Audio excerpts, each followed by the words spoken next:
हरे कृष्णा। प्रिय श्रोताओं, आज हम आपके लिए लेकर आए हैं आषाढ़ मास महात्म्य अध्याय 5। श्री गणेशाय नमः। जय श्री हरि। ऋषियों ने सूत जी से कहा, हे महाभाग, आपने आषाढ़ मास के व्रत, स्नान, दान और भगवान श्री हरि की भक्ति का अद्भुत महात्म्य सुनाया। अब कृपया 5वें अध्याय की पावन कथा भी सुनाइए।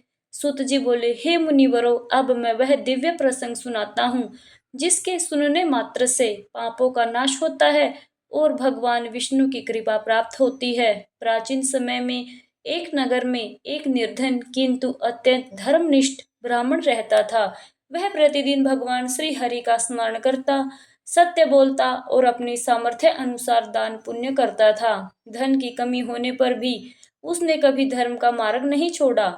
जब आषाढ़ मास आया तब उस ब्राह्मण ने निश्चय किया कि वह पूरे श्रद्धा और नियम से इस पवित्र मास का पालन करेगा।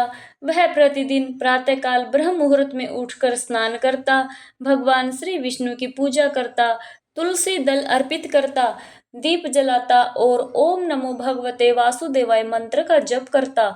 उसकी पत्नी भी धर्मपरायण थी। दोनों पति पत्नी ने संकल्प लिया कि इस मास में किसी भूखे को बिना भोजन करवाए स्वयं भोजन नहीं करेंगे। वे अतिथि सेवा, गौ सेवा और जरूरतमंदों की सहायता को ही भगवान की सच्ची पूजा मानते थे।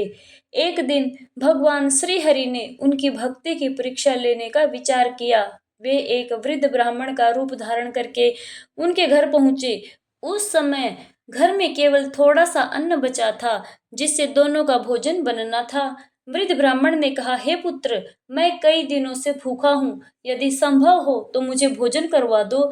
ब्राह्मण और उसकी पत्नी ने बिना किसी संकोच के अपना सारा भोजन उस अतिथि को अर्पित कर दिया और स्वयं दोनों ने उस दिन उपवास किया, परंतु उनके मुख पर कोई दुख नहीं था।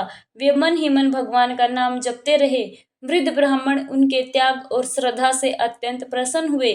तभी उन्होंने अपना दिव्य चतुर्भुज श्री विष्णु स्वरूप प्रकट किया।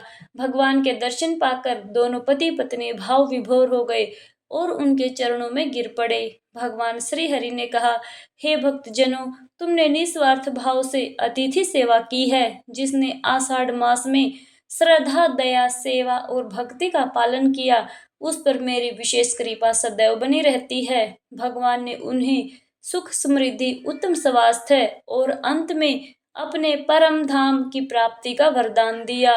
देखते ही देखते उनका घर धन धान्य से भर गया, परंतु उन्होंने जीवन में कभी अहंकार नहीं किया और जीवन भर धर्म तथा सेवा मार्ग पर चलते रहे।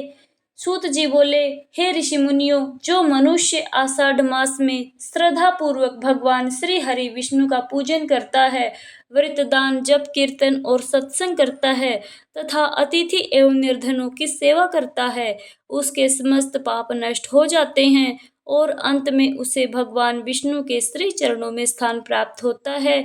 बोलिए श्री हरि विष्णु भगवान ने की जय। इति श्री आषाढ़ मास महात्म्य पंचमो अध्याय संपूर्णम।